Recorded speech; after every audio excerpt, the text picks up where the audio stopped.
di mana Engkau masih memberikan kesempatan meskipun dalam keadaan seperti saat ini. Kami percaya Engkau selalu menyertai dan melindungi kami. Sebentar kami akan memulai ibadah kami pada pagi hari ini. Kami mohon pimpinan Roh Kudus untuk selalu menjaga setiap kami. Tanpa Engkau kami mampu Bapak. Pimpin pegang kami Tuhan di dalam memuji memuliakan Tuhan. Setiap mulut kita kami memuji nama Tuhan. Kami yakin dan percaya kuasa-Mu ada bagi setiap kami dimanapun kami berada. Di dalam nama Tuhan Yesus kami siapkan mulut kita kami untuk memuji dan memuliakan nama Tuhan. Haleluya, amin. Sebab Tuhan Maha Besar.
mensucikan kita semua. Puji Tuhan. Bukan hanya kekuatan kita dapat melalui semua, tetapi oleh kekuatan dari Tuhan kita dapat melalui segala.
Kami percaya kuasa Roh-Mu selalu memegang hidup kami.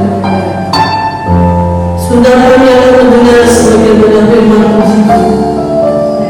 Beri kami telinga dan hati seorang yang bersedia untuk mendengarkan firman Tuhan.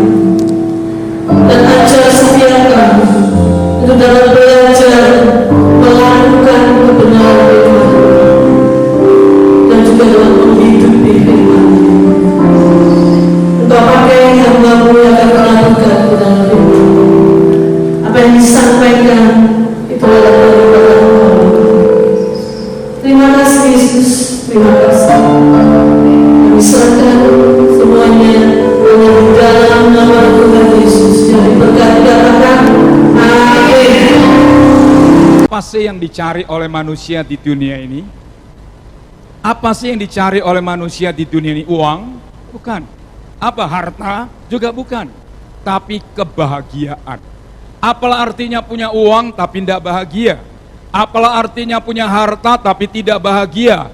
Masalahnya sekarang, walaupun manusia perlu mencari bahagia, nyanyian rohani kita, banyak orang mencari bahagia, naik gunung, turun lembah, tapi sayang, 1000 kali sayang, bahagia yang sejati hanya ada dalam Yesus Tuhan.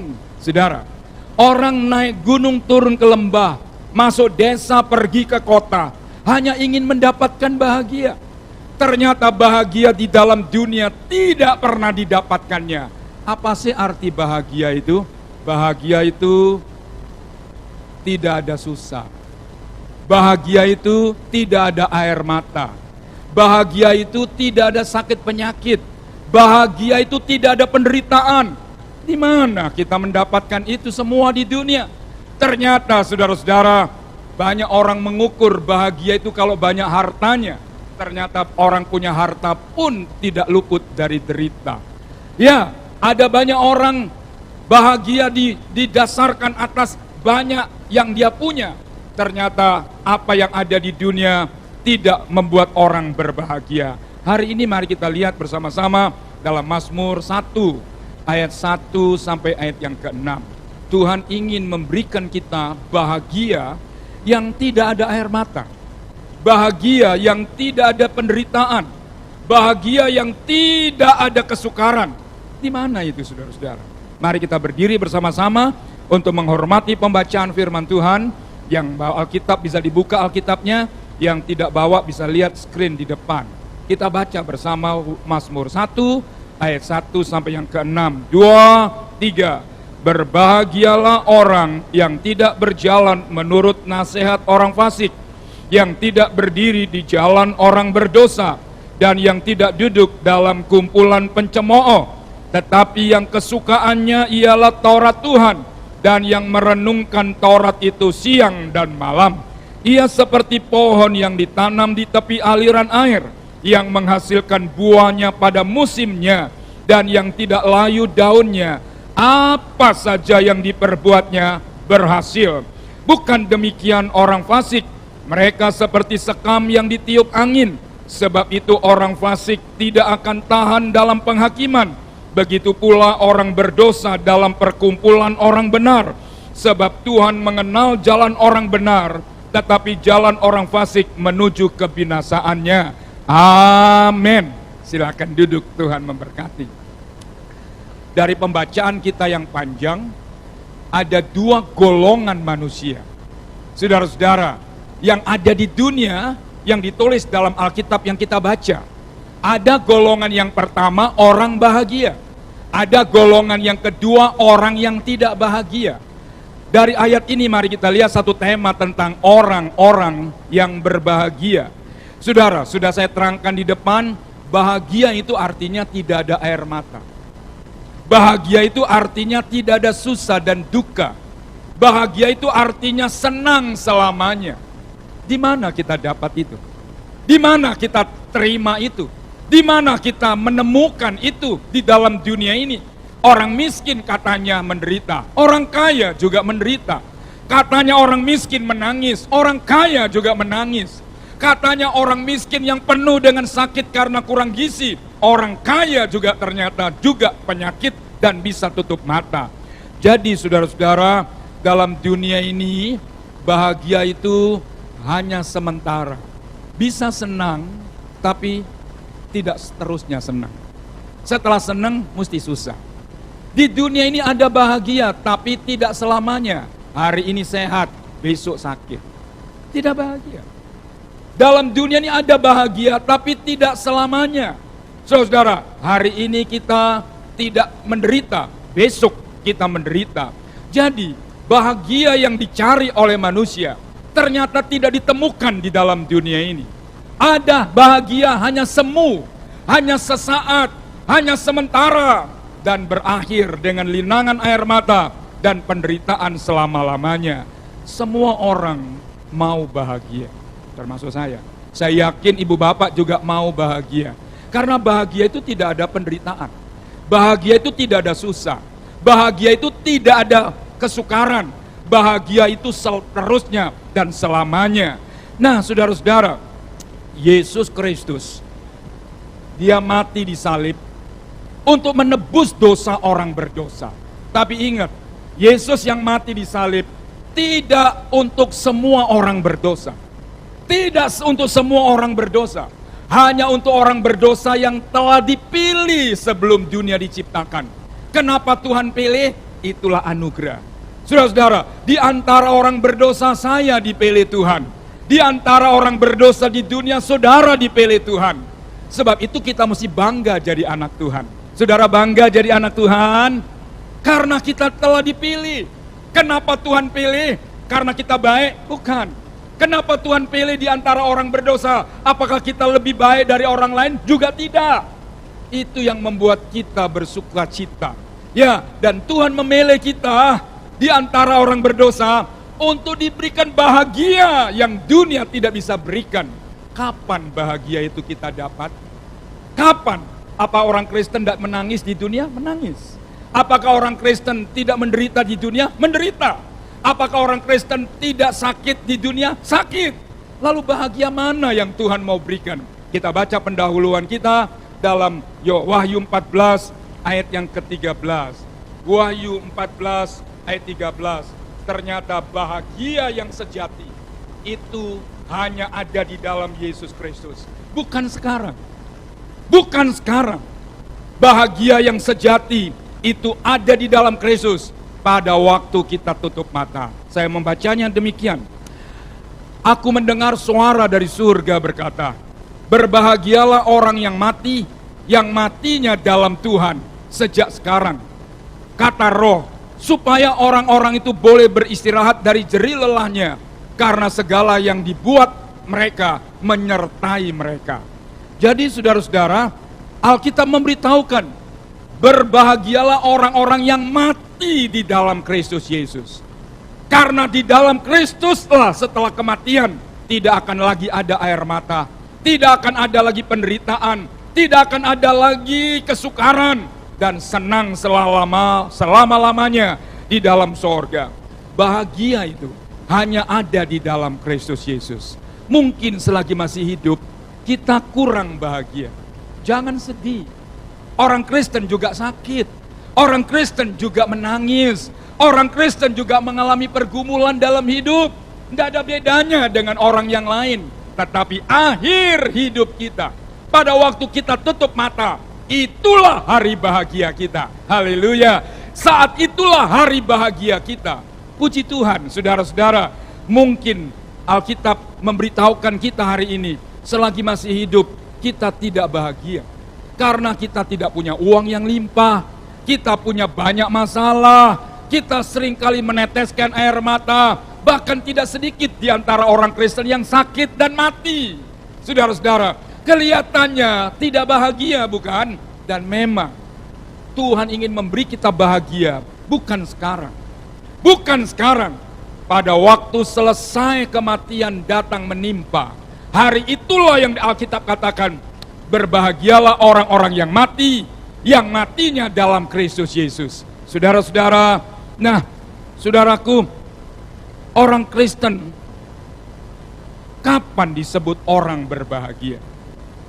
Orang Kristen yang mana yang disebut orang berbahagia? Ya, apakah semua orang Kristen mati itu bahagia? Apakah pada waktu orang Kristen mati itu artinya dia bahagia? Oh tidak. Tidak, saudara-saudara. Memang janji itu, berbahagialah orang-orang yang mati di dalam Kristus, karena jerih lelahnya mengikut menyertainya. Dan Mazmur yang kita baca memberitahukan kepada kita, orang Kristen yang mana manakala dia meninggal, dia adalah orang berbahagia. Haleluya. Mari kita lihat yang pertama, ayat 1. Kalau kita ingin di hari mati kita itu adalah hari bahagia kita, pada hari itu malaikat sorga menjemput kita. Hari itu malaikat di sorga meniupkan sangkakala dan bunyi-bunyian musik menyambut kedatangan kita.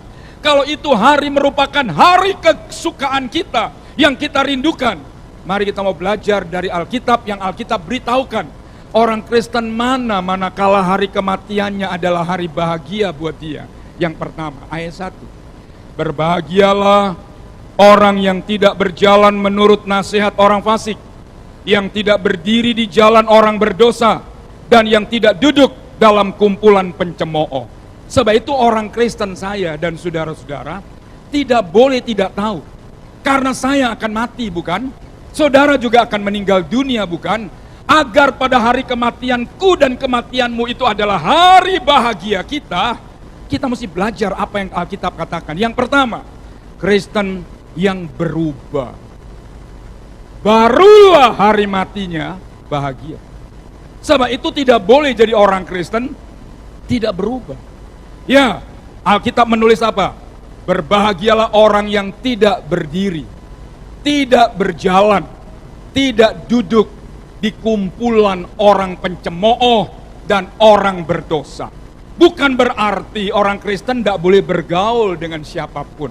Orang Kristen mesti bergaul. Tidak boleh orang Kristen eksklusif. Aku diwean di rumah. Oh, tidak boleh. Orang Kristen mesti membaur. Orang Kristen mesti mesti bersosialisasi di tengah-tengah masyarakat. Dengan tidak boleh lupa, aku adalah garam dunia. Katanya orang, kumpul orang jahat jadi jahat. Katanya kalau kumpul orang pinter jadi pinter. Katanya kalau kumpul orang kaya jadi enggak. Saudara-saudara, sebab itu jangan takut kumpul orang. Ya, kumpul pencopet jadi pencopet, oh tidak. Sebab itu jangan takut bergaul dengan siapapun. Jangan pilih-pilih bergaul. Oh dia etnis saya mau bergaul. Oh dia bukan etnis saya tidak bergaul. Oh dia agamanya tidak sama dengan saya tidak mau bergaul. Pergaulan tersebut tidak akan dapat merubah rohani kita. Oleh sebab itu orang Kristen mesti punya rohani. Karena kita adalah garam. Garam taruh di mana saja, garam tidak terpengaruh oleh situasi dan lingkungan. Dia tetap asin. Dia tetap asin. Mau di gunung, dia rasanya asin. Mau di kota, dia rasanya asin. Mau di desa, rasanya asin. Orang Kristen kumpul siapapun, tidak akan jadi seperti apa yang orang kita kumpuli. Ya justru kita kumpul orang jahat, kita yang mempengaruhi mereka yang jahat jadi baik. Alkitab menulis pergaulan yang jahat merusak kelakuan yang baik. Kalau tidak punya rohani, kumpul orang sombong jadi sombong, kumpul orang jahat jadi jahat, kumpul orang pencemooh jadi pencemooh. Tapi Alkitab mengingatkan kita, saudara-saudara, kita mesti kumpul dengan siapa? Makanya jangan pilih-pilih kumpul orang. Tidak boleh. Pilih-pilih kumpul orang tidak boleh. Justru itulah tempat untuk kita diproses. Bukankah Alkitab berkata, besi menajamkan besi, orang mendewasakan orang. Kapan kita jadi baik? Kalau ketemu orang yang tidak baik. Kapan kita jadi benar? Kalau ketemu orang yang tidak benar. Kapan kita jadi rendah hati? Kalau ketemu orang sombong. Gitu loh, saudara-saudara. Jadi orang Kristen mesti kumpul siapapun, tapi tidak berdiri dan duduk dan jalan dalam perbuatan mereka. Jadi orang tidak berjalan. Inilah orang yang berbahagia. Orang Kristen mesti berubah. Ya, inilah yang membuat pada hari matiku dan matimu itu menjadi hari bahagia kita. Apakah orang Kristen semua mati bahagia? Enggak. Banyak orang Kristen tidak berubah, bukan? Banyak orang Kristen tidak berubah, bukan? Dulu memang kita orang jahat, tapi tidak boleh jahat terus. Dulu memang kita sombong, tidak boleh sombong terus. Dulu memang kita salah, tapi tidak boleh salah terus. Dulu kita suka menggosipin orang, sekarang tidak boleh. Saudara, orang yang menabur apa, itu yang dia tuai apa. Yakub dia menabur, dia tipu bapaknya 1 kali. Dia ditipu mertuanya 10 kali. Saudara-saudara, jadi jangan menabur yang jahat. Kita akan menuai yang jahat loh. Ya, itu dulu saya begitu. Itu dulu saudara begitu. Dan mari kita lihat harus ada perbedaannya. Di dalam Kolose 3 ayat 5 dan sampai 10. Tidak usah dibaca, saya terangkan saja supaya waktunya cukup. Dulu dan sekarang harus beda. Dulu aku orang fasik. Dulu aku penuh hawa nafsu. Nafsu jahat. Nafsu yang tidak baik. Dulu aku pencemooh. Dulu aku orang yang kotor. Tapi sekarang aku sudah meninggalkan hidupku yang lama dan menjadi baru. Dan ini harus jadi pengalaman. Orang Kristen itu bukan berteori. Memang kalau hari ini belum, jangan putus asa. Sebab itu, jangan menghakimi orang. Ya, jangan menghakimi orang. Karena semua orang ingin baik kok. Cuma tidak mampu.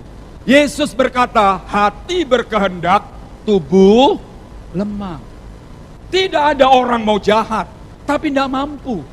Iya kan? Saudara-saudara tidak sanggup. Itu sebabnya kita butuh firman Tuhan, kita butuh Roh Kudus memampukan kita apa yang Tuhan mau untuk kita lakukan. Seorang rasul besar berteriak dengan keras, namanya Paulus. Rasul Paulus berkata apa? Celakalah aku, orang berdosa. Apa yang aku inginkan yang baik, yang jahat yang aku lakukan. Loh, aku ingin yang baik, tapi yang jahat aku lakukan. Jadi kalau lihat orang lain belum berubah, jangan dihakimi. Kalau melihat orang lain belum baik, jangan dimusuhi. Kenapa? Tuhan masih memberi kesempatan untuk dia baik. Kalau belum hari ini, kalau belum bulan ini, Tuhan kasih lagi bulan berikutnya. Sebab itu selagi Tuhan masih kasih hidup buat kita, itu kesempatan. Itu kesempatan. Kalau aku belum berubah, Tuhan kasih saya kesempatan untuk saya berubah. Karena hanya orang Kristen yang berubahlah yang akhir hayatnya adalah orang yang berbahagia. Akan menerima sesuatu yang dimana tempat tidak ada air mata. Bahagia selamanya bersama dengan Tuhan. Jadi ibu bapak kekasih Tuhan, agar waktu tutup mata kita menjadi orang yang berbahagia. Oleh sebab itu kita tinggalkan hidup yang lama. Katanya kumpul orang merokok jadi orang perokok. Kalau tidak rohani, iya. Kalau tidak punya rohani, iya. Kumpul apa jadi apa. Kumpul siapa jadi siapa. Tapi kalau kita punya rohani, kumpul siapapun, kita tidak akan jadi seperti orang tersebut. Malahan kita yang mempengaruhi orang tersebut. Ini penting, saudara. Ya, kita justru jadi garam di tengah dunia yang tawar. Kita adalah terang di tengah dunia yang gelap. Terang tidak bisa terpengaruh dengan gelap. Ya, kalau dia di gunung dia tetap terang. Di lembah dia tetap terang. Justru keberadaannya mempengaruhi kondisi yang gelap di dalam dunia ini. Oleh sebab itu orang Kristen mesti berubah.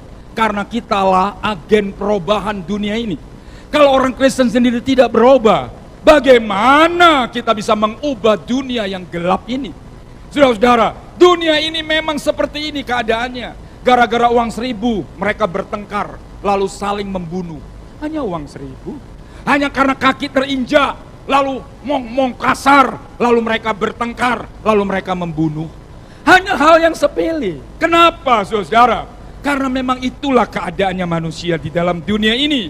Dan Tuhan ingin mengingatkan bahwa ada bahagia yang disediakan Tuhan bagi orang Kristen yang tidak berdiri, tidak duduk, dan tidak berjalan di jalan orang pencemooh dan orang yang fasik dan orang yang berdosa. Ini yang pertama. Sebab itu saudara, saya dan saudara minta kemurahan Tuhan. Kalau hari ini belum berubah, Tuhan beri saya kesempatan. Makanya kenapa orang Kristen itu doa nangis? Kenapa sih? Kenapa orang Kristen doa itu nangis? Kenapa? Termasuk saya pendeta. Doa itu nangis. Kenapa? Jangan lihat orang. Jangan lihat siapa-siapa. Lihat diri kita. Karena Tuhan mau setiap orang berbahagia di akhir hayat hidupnya. Oleh sebab itu tiap orang mesti berubah. Kalau orang lain belum berubah, jangan dimusuhi. Kalau orang lain belum berubah, jangan dekat, jangan dijauhi. Saudara-saudara, ya justru itu masing-masing kita mau melangkah ke arah situ. Hari dulu saya belum berubah, dulu aku jahat. Paulus berkata, di antara orang berdosa, aku yang paling besar dosanya. Tapi sekarang, aku telah hidup berguna buat Tuhan. Saudara-saudara, ini yang pertama. Ya, agar hari kematian kita, itu adalah hari bahagia kita. Berubah dari apa sih? Dari yang besar-besar kesalahan. Mungkin saya yakin saudara sudah tidak mencuri. Saya juga tidak mencuri. Mungkin kita sudah tidak merampok.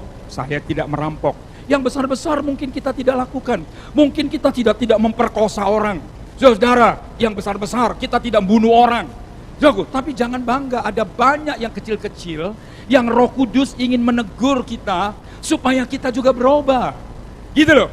Contohnya, kalau saya ketemu Nita, enggak nopol aku. Memangnya lu siapa Nita? Kamu masih anak-anak, enggak mau nyopoin sudah. Itu sombong tanpa sadar. Apa salahnya? Pagi Nita. Loh, jangan berkata, oh tua, oh roha, wong pendito. Apa salahnya? Enggak ada salahnya, makanya saya ajar Alkitab berkata, hendaklah kamu dahulu mendahului memberi salam. Apalagi dalam grup pojok menengah, saudara. Ya kan, memberi salam itu berarti, oh masih sehat, oh masih hidup, oh peduli persahabatan, dan seterusnya. Saudara-saudara, ada banyak yang kecil-kecil, ya gampang tersinggung. Ya, itu perlu berubah. Gitu loh, saudara-saudara, besi menajamkan besi, orang mendewasakan orang. Ini yang pertama, harus berubah siapapun kita. Ya, siapapun kita. Yang kedua, ayat 2. Agar Tuhan yang menyediakan bahagia itu buat saya. Gitu loh. Ingat loh, tidak semua orang Kristen mati bahagia. Enggak. Tidak ada jaminan seperti itu. Tapi ada jaminan bagi orang yang sudah dipilih oleh Tuhan, matinya di dalam Kristus berbahagia. Yang berubah. Kekristenan itu jangan diambil satu bagian, diambil include sepenuhnya. Orang percaya itu apa sih? Orang percaya itu bukan cuma orang Kristen. Orang percaya itu include. Dia orang Kristen, dia anak Tuhan, dia hamba Tuhan, dan dia orang agen perubahan yang dia sendiri telah berubah.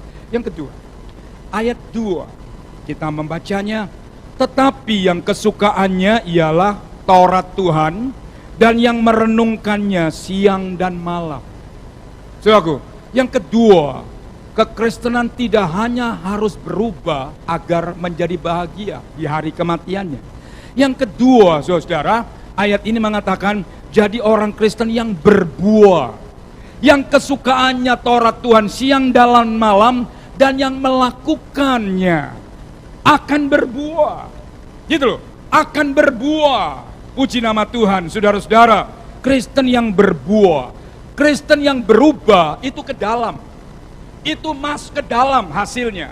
Tapi Kristen yang berubah itu dinikmati oleh ekstern kita. Dinikmati oleh orang lain yang ada di luar kita. Sebab itu saudara-saudara, kita mesti tidak hanya berubah, tapi mesti berkarya.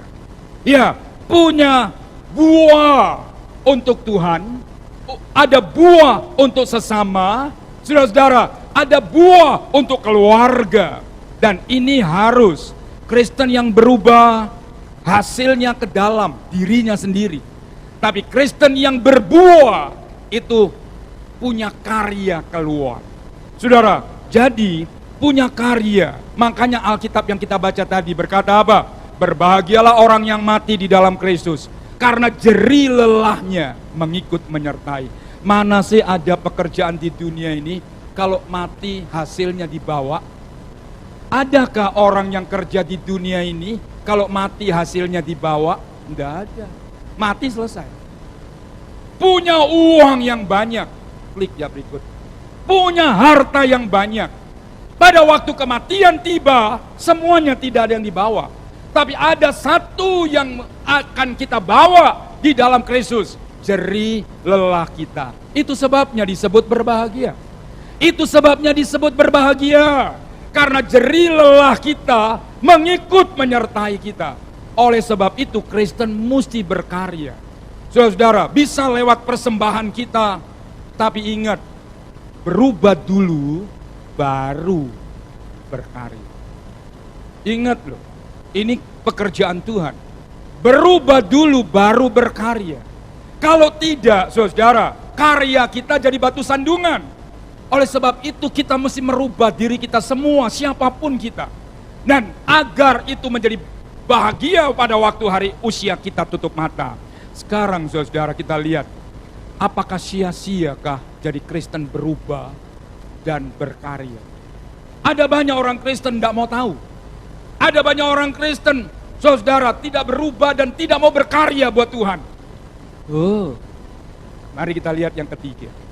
Percumakah jadi Kristen yang berubah dan berkarya untuk Tuhan selagi masih ada di dunia ini? Kita lihat yang ketiga, ayat 3 sampai ayat yang ke-6. Ia seperti pohon yang ditanam di tepi air. Siapakah ia ini? Siapakah ia ini?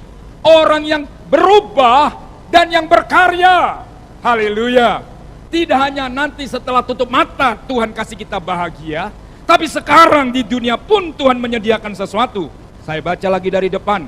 Ia seperti pohon yang ditanam di tepi air, yang hasilkan buah pada musimnya, yang tidak layu daunnya, apa saja yang diperbuatnya menjadi berhasil. Ayat 4, bukan demikian dengan orang fasik. Mereka seperti sekam yang ditiup angin.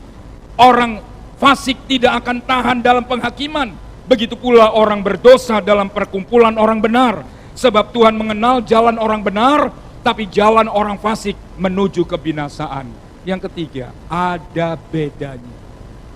Ada bedanya. Jangan saudara pikir, ya enggak apa-apa jadi orang Kristen tidak berubah. Enggak apa-apa memang.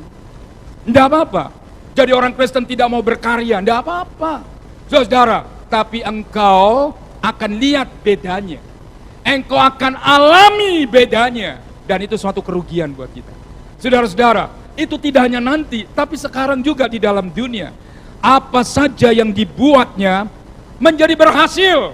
Coba kita lihat ayat yang ketiga. Perbedaannya. Saudara-saudara, ayat yang ketiga. Ia seperti pohon yang ditanam, ayat 3. Seperti pohon yang ditanam di tepi aliran air. Apa saja yang diperbuat, jangan berkata mustahil. Jangan berkata tidak mungkin. Jangan berkata tidak bisa. Jangan berkata orang tuaku orang tidak punya. Jangan berkata aku tidak punya pendidikan di dalam dunia. Bagi Tuhan, kepada orang yang berubah dan berkarya, apa susahnya Tuhan buat yang dikerjakannya jadi berhasil. Saudara-saudara, karena dia seperti pohon yang ditanam di pinggir sungai, yang tidak akan kering daunnya, yang tidak akan layu daunnya, yang tidak pernah berhenti berbunga dan berbuah. Saudara-saudara, di musim kemarau panjang, ada banyak kan pohon yang kering dan kemudian mati. Karena kekurangan air. Saudara-saudara, tapi kalau ia ditanam di pinggir air, itu dia tidak akan pernah kering daunnya, tidak akan pernah layu daunnya, dan dia tidak pernah berhenti berbunga dan berbuah. Ada bedanya, saudara. Sebab itu semua sesuatu ada harga yang mau dibayar. Kalau ingin Tuhan berkati saya, hiduplah jadi Kristen yang berubah. Kalau mau ingin Tuhan berkati kita, Jangan hitung-hitung buat Tuhan dalam berkarya. Saudara-saudara, apapun karyanya, jangan hitung-hitung. Jangan hitung-hitung, saudara. Semakin kita tidak pernah hitung buat Tuhan, semakin Tuhan tidak pernah berhitung buat kita. Iya, puji nama Tuhan, saudara-saudara. Yang ketiga nih, ayat yang ketiga berkata, Tuhan berkati sementara dalam dunia. Tidak mustahil. Apa saja yang dikerjakan tanganmu akan dibuat oleh Tuhan berhasil. Karena seperti pohon yang ditanam di tepi aliran sungai, mau diberkati, jadilah Kristen yang berubah. Jadilah Kristen yang berubah. Jangan lihat orang, lihat diri saya. Karena saya yang ingin diberkati. Karena saya ingin apa yang kukerjakan dibuat oleh Tuhan berhasil. Jangan lihat orang, lihat diriku. Apakah saya sudah berubah kah? Atau saya sudah berkarya kah? Kalau belum, minta Tuhan beri saya kesempatan hidup bulan ini. Beri saya kesempatan bernafas hari-hari ini. Supaya aku bisa melakukan sesuatu. Saya mau tanya, Tuhan itu baiknya luar biasa. Kalau dia kasih tahu besok minggu saya mau mati, kira-kira apa yang saya buat? Kalau Tuhan memberi saya pernyataan, Petrus, lu besok minggu mati. Apa kira-kira saya mau buat? Apa yang kira-kira saudara yang saya mau buat? Wih, saya mau melakukan apa saja yang melayani Tuhan. Kalau boleh enggak usah tidur, karena mau mati nih. Kalau boleh saya enggak usah tidur.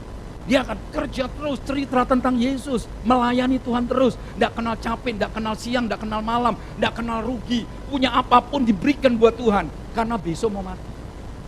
Tuhan itu baik, tidak memberitahukan kita kapan mati, tapi pasti akan mati. Oleh sebab itu jangan seperti nanti kita lihat yang ayat keempat itu. Jadilah seperti orang Kristen yang belum mati aku sudah berubah. Belum mati aku sudah berkarya. Dan ini yang akan membuat pada hari kematianku itu menjadi hari bahagiaku yang tidak akan diambil oleh orang lain.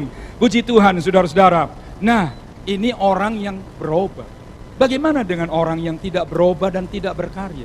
Ada begitu banyak dalam gereja, dimanapun gereja Tuhan. Hanya seperti ayat 4 ini, mari kita baca ayat yang keempat. Bukan demikian dengan orang fasik. Tadi orang Kristen yang berubah dan orang Kristen yang berkarya. Dia seperti pohon yang ditanam di tepi aliran air. Tidak demikian dengan orang fasik, orang yang tidak berubah dan yang tidak mau berkarya dalam Tuhan. Maka ia seperti sekam yang ditiup angin dan seterusnya. Ayat yang keempat sampai yang keenam, ada penyesalan di hari kemudian.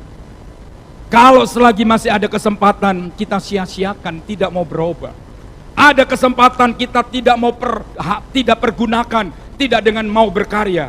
Hanya akan ada penyesalan di waktu kita usia tua dan tutup mata. Hanya bagaikan kulit, bukan isi. Hanya sekam yang akan ditiup angin.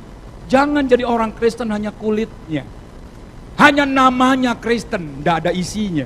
Jangan hanya namanya anak Tuhan, tapi tidak ada isinya.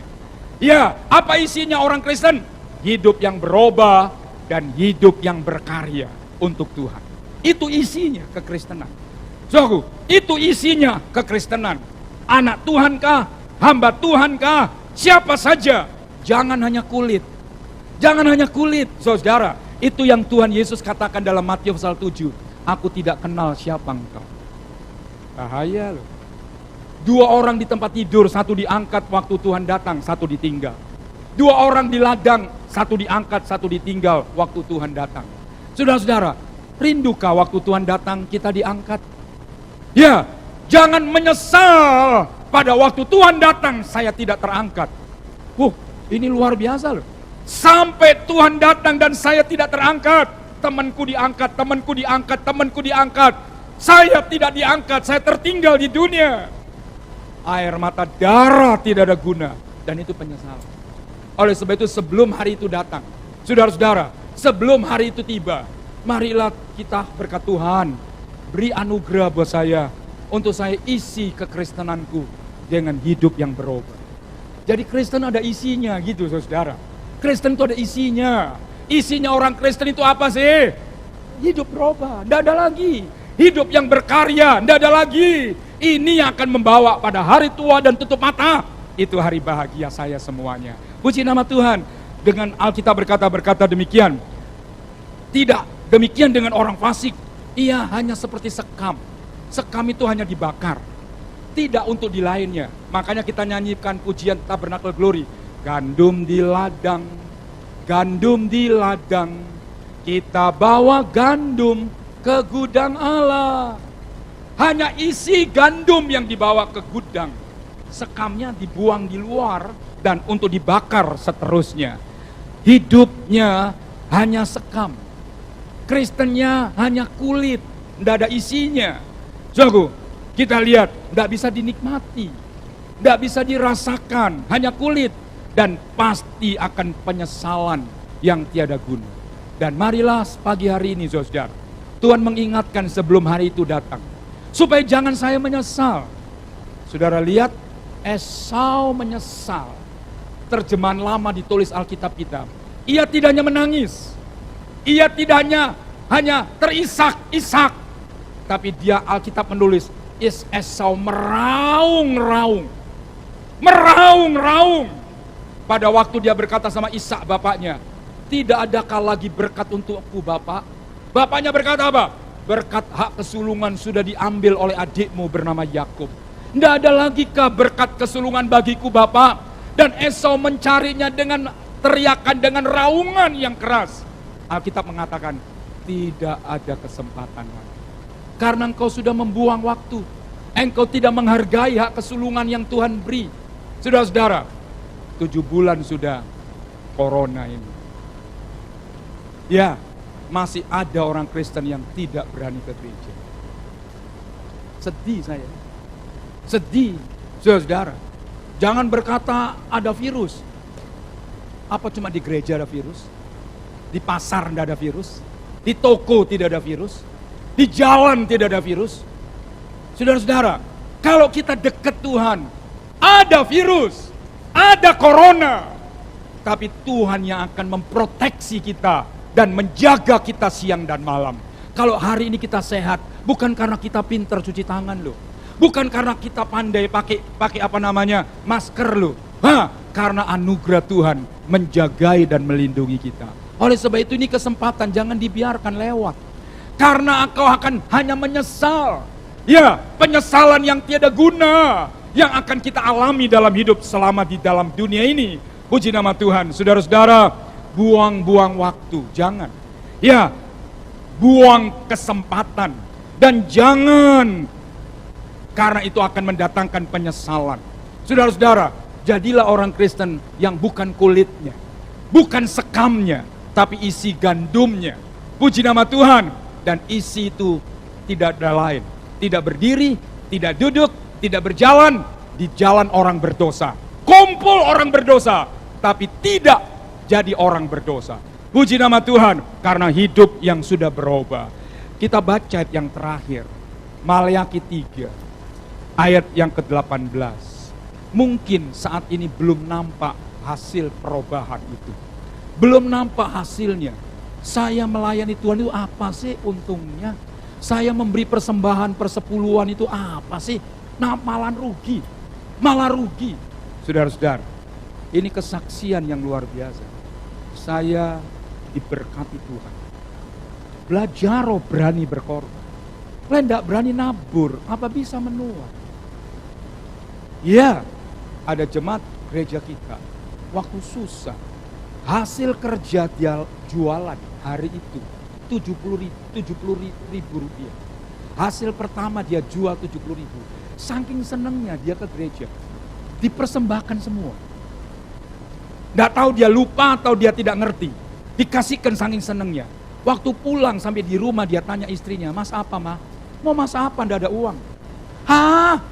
Lah uang yang 70 ribu kemarin dapat itu mana? Loh, kasihkan Tuhan semua. Sepertinya goblok ini orang. Gila ini orang. Saudara-saudara, tapi hatinya cinta sama Tuhan. Tuhan buka jalan dari tidak ada. Hari ini punya segala-galanya. Jangan takut saudara, melakukan berkarya buat Tuhan. Jerih lelamu dihargai. Pengorbananmu tidak dilupakan Tuhan. Saudara-saudara, dan itu yang membuat kita tidak akan menyesal. Mari kita membaca ayat ini. Maleakhi 3 ayat yang ke-18 berkata demikian. Kamu akan melihat perbedaannya antara orang yang benar dan orang yang tidak benar, antara orang yang beribadah kepada Tuhan dengan orang yang tidak beribadah kepadanya. Kapan kamu akan lihat bedanya? Mungkin bukan hari ini, mungkin bukan tahun depan, mungkin bukan 5 tahun lagi, tapi pasti engkau akan lihat bedanya. Haleluya. Orang yang cinta Tuhan, tidak ada lain kecuali Tuhan mencurahkan anugerah kasih sayang dan berkat-Nya. Apa saja yang dibuat oleh tangannya, dibuat oleh Tuhan berhasil. Rindukan kita itu begitu, saudara. Tidak hanya itu saja, dan kita mengakhiri hidup, hari matiku adalah hari bahagiaku. Jeri lelah kita semua, ya, ikut menyertai kita. Ini yang luar biasa. Ini yang tidak pernah dunia bisa berikan buat saudara dan saya. Kita berjeri lelah dalam dunia, hanya selesai waktu mati, tidak ada yang dibawa. Tapi kabar gembira hari ini, saudara, jadilah orang yang berbahagia. Karena Tuhan ingin memberi bahagia buat kita. Jadilah orang Kristen yang ada isinya, supaya kita akan lihat bedanya pada hari Tuhan Yesus datang kembali. Baik, Tuhan baik buat kami, Tuhan sabar terhadap kami. Tapi kami sadar kesabaran Tuhan ada batasnya. Kalau hari ini Tuhan masih beri saya sehat, jemaat Tuhan masih kuat, inilah kesempatan untuk kami jadi orang Kristen yang ada isinya. Supaya jangan pada hari mati yang tiba-tiba datangnya, kami ternyata belum ada isinya. Dan itu penyesalan yang tiada guna. Terima kasih buat nasihat Tuhan. Terima kasih buat teguran Tuhan. Terima kasih buat templakan-Mu buat kami. Supaya kami boleh mengisi hidup kekristenan kami dengan sesuatu yang hidup berubah dan hidup yang berkarya buat Tuhan. Kami mau pulang ya Tuhan. Mari kita mengangkat kedua belah tangan kita. Tuhan, lihatlah tangan-tangan kami yang terangkat. Kami membutuhkan Engkau memberkati setiap kami. Dalam rumah tangga kami, dalam usaha pekerjaan kami, dalam kesehatan dan perjalanan kami, dalam masa depan keluarga kami. Kiranya rahmat kasih sayang Tuhan memberkati setiap kami yang datang siang ini dalam ibadah dengan berkat yang berkelimpahan, dengan berkat yang tak putus-putusnya, dengan berkat yang tidak masuk akal yang Tuhan buat berhasil dalam pekerjaan kami. Tangan-tangan yang memberi persembahan, terimalah apapun yang mereka lakukan. Tuhan kiranya senang dengan semuanya. Terima kasih Bapak. Kami doakan buat negara dan bangsa kami yang masih ribut dengan demo, yang masih ribut dengan virus corona. Jagailah bangsa kami, supaya bangsa kami sehat, aman, tenang, dan damai, agar semua dapat bekerja dengan lancar. Nama Tuhan dipermuliakan.